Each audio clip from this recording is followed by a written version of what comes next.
Hola a todos. En este vídeo voy a presentaros eh, el último libro que he escrito, que se titula, lo tengo aquí, se titula, esta es una copia eh, que sirve a Amazon a los autores, ¿no? El libro está publicado en Amazon. El libro se titula Intelligence Analysis, Theoretical Elements for Trainers, ¿no? Es decir, análisis de inteligencia, elementos teóricos para formadores o entrenadores, ¿no?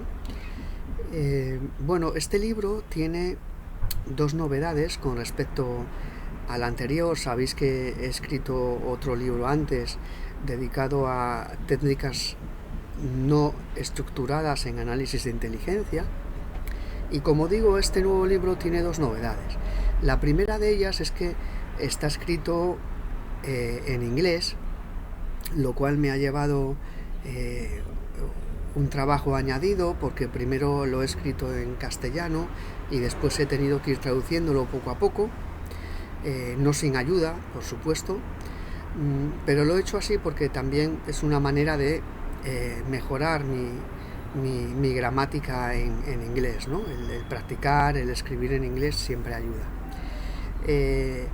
Por otro lado, el estar escrito en inglés, pues lógicamente, pues abre más vías de comunicación con otros países en los que quizás el castellano pues se maneja de aquella manera, y entonces para toda esa gente pues que son angloparlantes, pues esto les vendrá bien sin lugar a dudas. La otra novedad que tiene el libro es que introduce, en la portada sale, ¿no? un pequeño, aquí este pequeño cuadradito amarillo, dice que introduce códigos QR con acceso a vídeos explicativos sobre cada una de las cosas que voy tratando, ¿no? Bueno, ¿por qué me he decidido a escribir en este libro? Bueno, lo escribo un poco, lo dejo patente en el prólogo del libro, ¿no? En el primer libro que escribí, que era sobre técnicas no estructuradas de análisis, pues no creí viable, es decir, pensé, no sé si acertada o erróneamente, que incluir mucho contenido teórico desvirtuaría por completo la intención que yo tenía al escribir ese manual de técnicas, que no era otra cosa que hacer un pequeño manual didáctico, muy didáctico, para que aquellos que no tuviesen ningún conocimiento en la materia pues pudiesen ir implementando las técnicas sin mucha dificultad, y también para que tuvieran una visión general de las técnicas no estructuradas en inteligencia, ¿no? Y pensé que, claro, adornar esto con demasiada teoría, pues al final acabaría, lo que pretendía ser un pequeño manual muy práctico, acabaría siendo un voluminoso volumen teórico sobre inteligencia, ¿no? Y esa no era la intención primigenia del libro. Así que, pasado un tiempo prudencial, pues me animé a completar eso con otro libro teórico, para así tener un pack, porque tengo el primer libro, que es de técnicas de análisis, este segundo libro, que es el complemento teórico del primero, y luego además tengo mis cursos en la plataforma de Udemy, y con todo eso se forma un pack formativo bastante competente, ¿no?, en la materia. Bueno, ¿de qué trata este libro? Bueno, algunos se sorprenderán porque en el libro pues no trato lugares comunes, ¿no? Por ejemplo, no se habla en ninguna parte del ciclo de inteligencia, por ejemplo. Tampoco se habla de las diferentes etapas del análisis.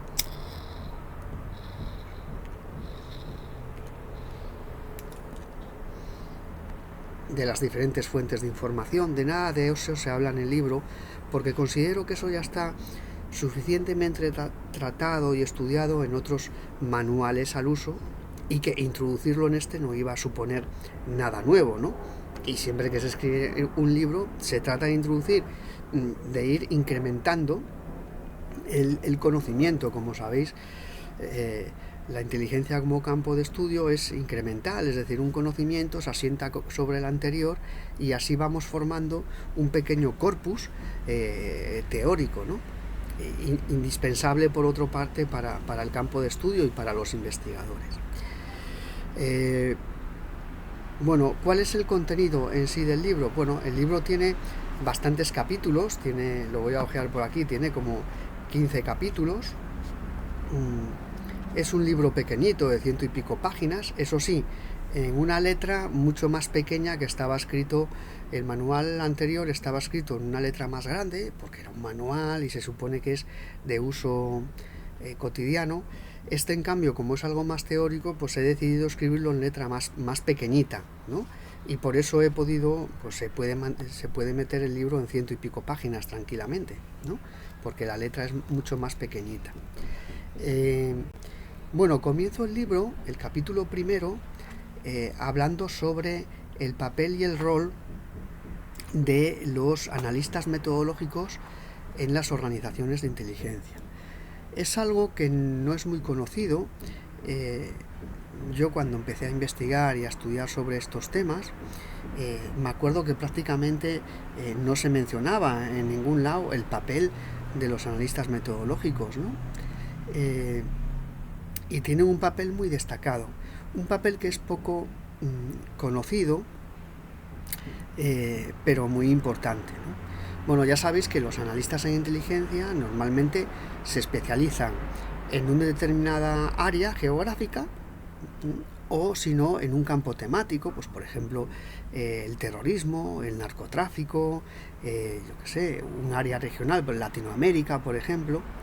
Y esos son los analistas, digamos, que podemos ver en los medios de comunicación y que son más conocidos o más famosos, ¿no? Los analistas metodológicos no son tan conocidos porque su labor no es conocer un determinado área o campo de especialización, sino que se especializan en las diferentes técnicas de análisis, es decir, en cómo se analizan las cosas. Es decir, por decirlo de una manera sencilla, son los que soportan, digamos, al resto de analistas, los que los ayudan en lo que se refiere a las técnicas de análisis o cómo llevan sus análisis, ¿no?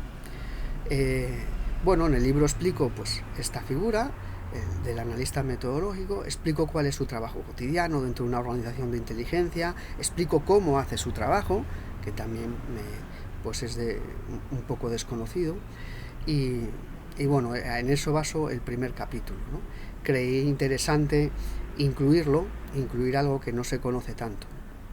Después empiezo a desgranar un poco pues elementos teóricos sobre la manera de razonar, ¿no? Pues que el pensamiento lógico con sus diferentes tipos de elementos y características, luego pues las conexiones causales, las estructuras causales, el pensamiento sistémico. Bueno, todo eso es un corpus teórico de cómo razonan los analistas y de qué herramientas de razonamiento tienen a su disposición.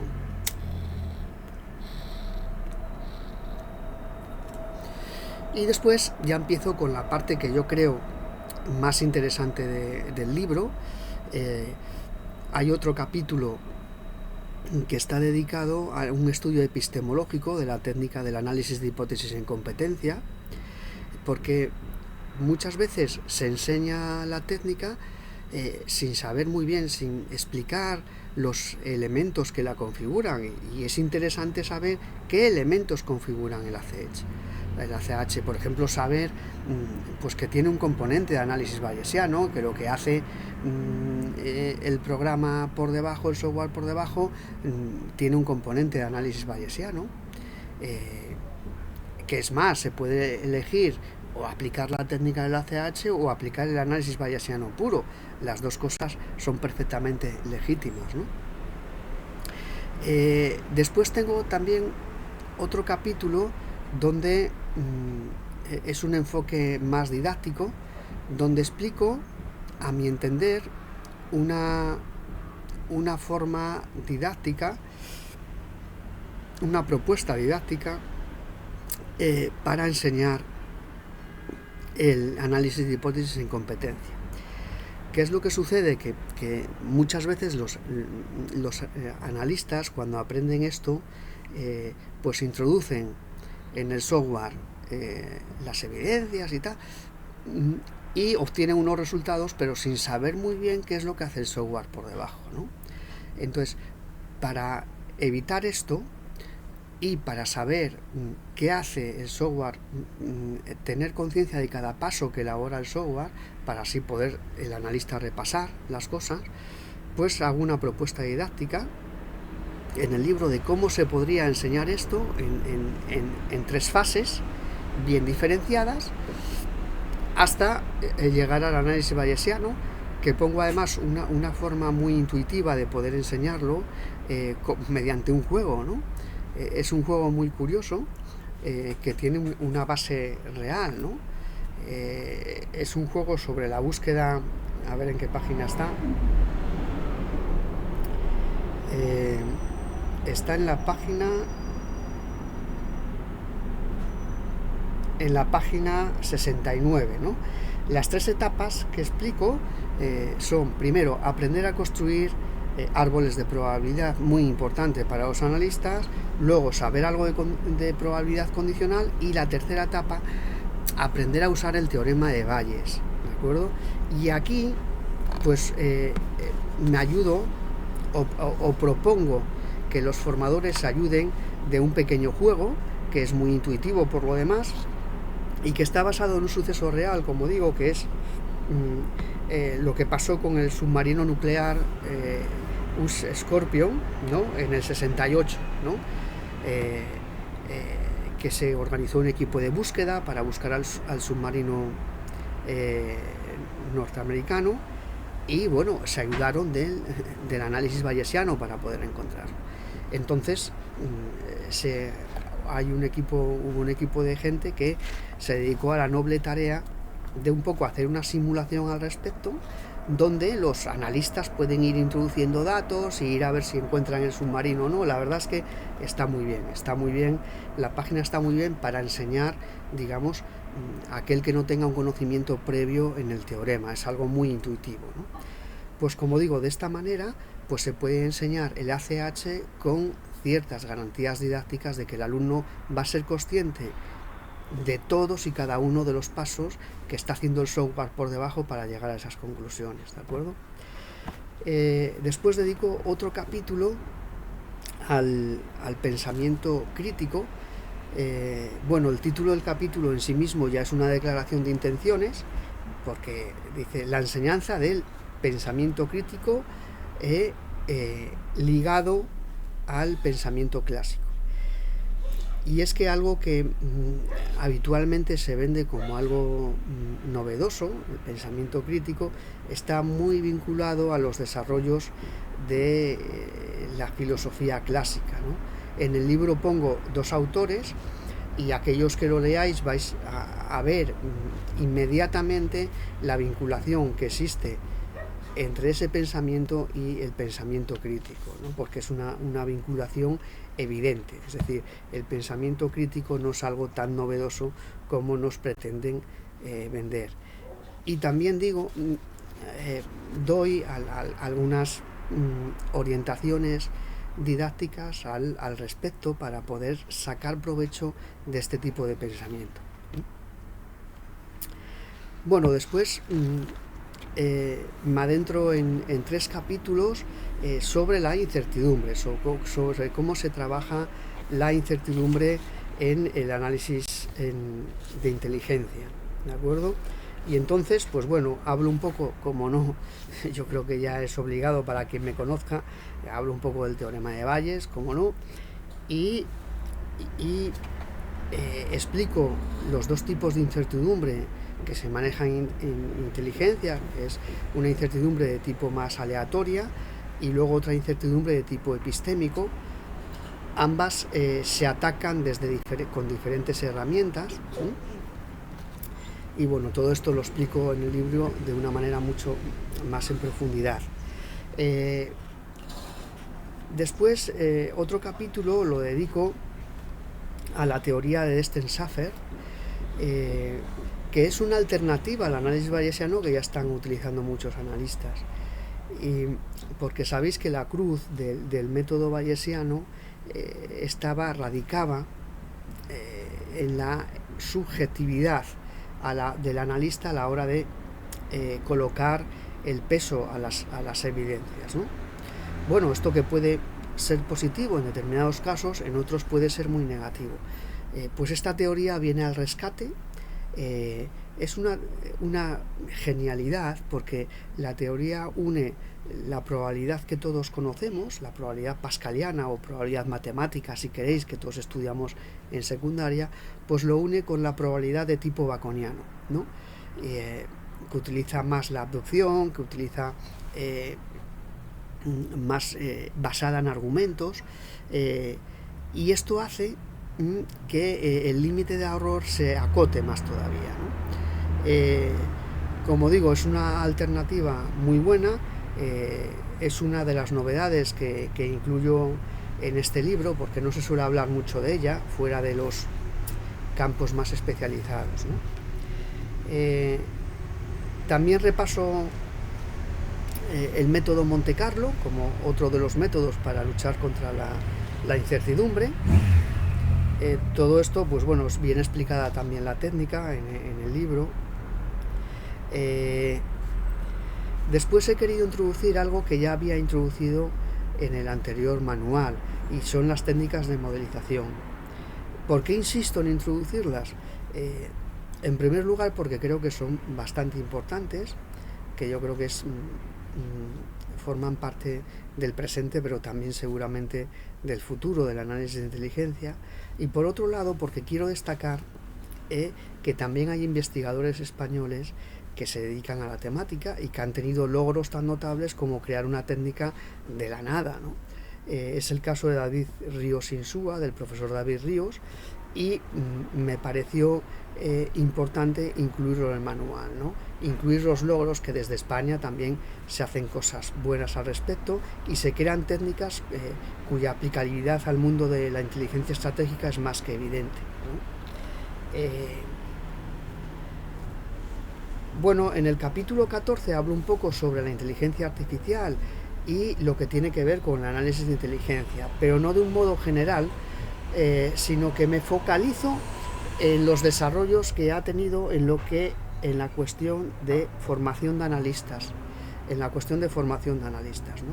Y trato pues uno de los desarrollos que se han hecho en este aspecto y lo voy explicando y estas cosas, ¿no?